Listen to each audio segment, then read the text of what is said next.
December the 26th, 1980, just after 3 a.m., a security patrol at RAF Woodbridge, England, radios and lights descending into the trees beyond the base perimeter. What happens over the next 3 nights gets filed, decades later, under UFO sighting. That label is doing a lot of work to make you stop paying attention to what it actually was. An armed unit running an intruder-pursuit protocol against something that understood the protocol back. RAF Woodbridge and its sister base, RAF Bentwaters, weren't just NATO airfields. They handled aircraft cleared to carry nuclear weapons, and their perimeters were treated accordingly.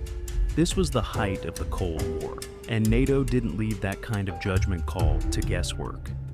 Anything unidentified near that fence line wasn't a curiosity. It was a security event, and that's exactly why what happened next doesn't read like a light show. Airman John Burroughs and Jim Penniston were dispatched to the East Gate.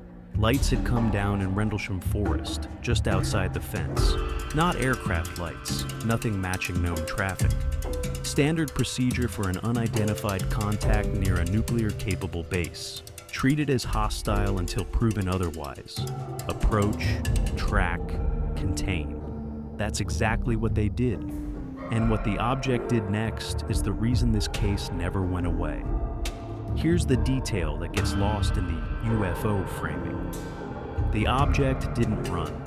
In a pursuit, a fleeing target breaks line of sight, puts obstacles between itself and the pursuers, tries to lose them. This one didn't do any of that.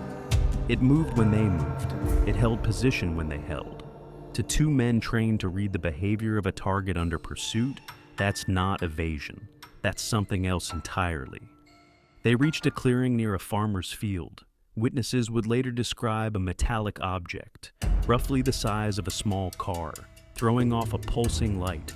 Nearby, farm animals became audibly agitated, a detail corroborated independently of the airman's own account. Penniston moved closer alone. What Penniston wrote down next is the detail skeptics still struggle to explain away. In notes he made almost immediately after, he described the surface as warm to the touch and covered in symbols he didn't recognize. He sketched them into his notebook before the memory could soften. Whatever else is true or disputed about that night, the notebook itself is real. It's dated, it exists, and it was written by a man trained to document, not embellish. Then it left, but not away from the base. It moved off at a pace Penniston later called deliberate, not panicked, weaving back toward open ground rather than deeper into the trees where pursuit would have been harder. If you're trained to track a fleeing subject, you notice when the thing behaves like it's choosing its own exit instead of finding one. To be fair to the skeptics, local police were called out and reported seeing nothing but the beam from the Orford Ness lighthouse, miles down the coast. That explanation accounts for some of what was seen that first night. It does not explain everything that was about to happen 2 nights later, including what a base commander himself would put in writing. This is where the case stops being a rumor passed down the chain of command. Over December 27th and into the night of the 28th, Deputy Base Commander Lieutenant Colonel Charles Halt decided he wasn't taking a report secondhand anymore. He assembled a team, grabbed a handheld tape recorder, and led the patrol into the forest himself. Halt's team carried radiation detectors. His own recorded narration, later released to the public, documents Light's maneuvering with what he describes as intelligent control, stopping, changing direction, and at one point splitting into multiple separate objects. This wasn't stray light bouncing off a coastline. This was something his team was actively trying to track and measure in real time. And this is the part most retellings leave out entirely. The lights didn't scatter randomly. They moved toward the base, specifically toward the area near the weapons storage facility, the most sensitive ground on the entire installation. A fleeing object heads away from armed personnel. This one headed toward the one place on the base worth guarding most. Everything up to this point could still be explained away. This next detail is why it couldn't be.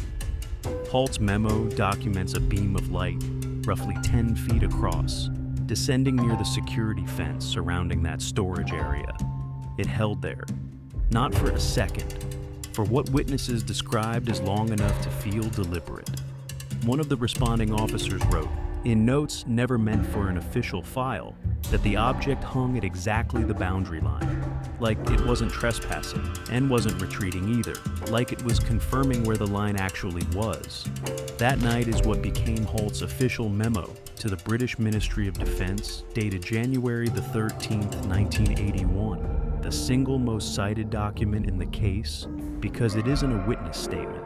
It's a base commander telling his own chain of command that his security perimeter had been tested, and that his team's instruments read above background at the site.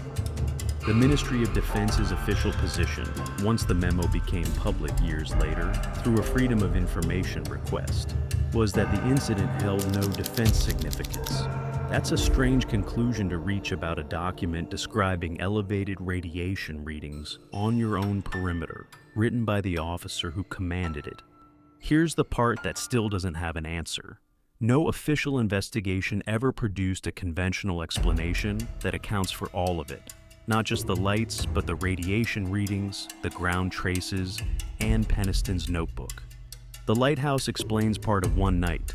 It doesn't explain a beam sitting on a weapons storage fence line, while trained security personnel stood there watching it hold. Reframe it as a sighting, and it's a strange light in the sky.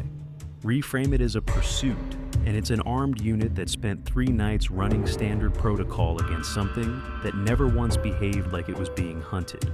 It behaved like it already knew exactly where the line was, and made sure they watched it find that line, on purpose, before it left. Nearly half a century later, it's still the most thoroughly documented military encounter with the unexplained on record.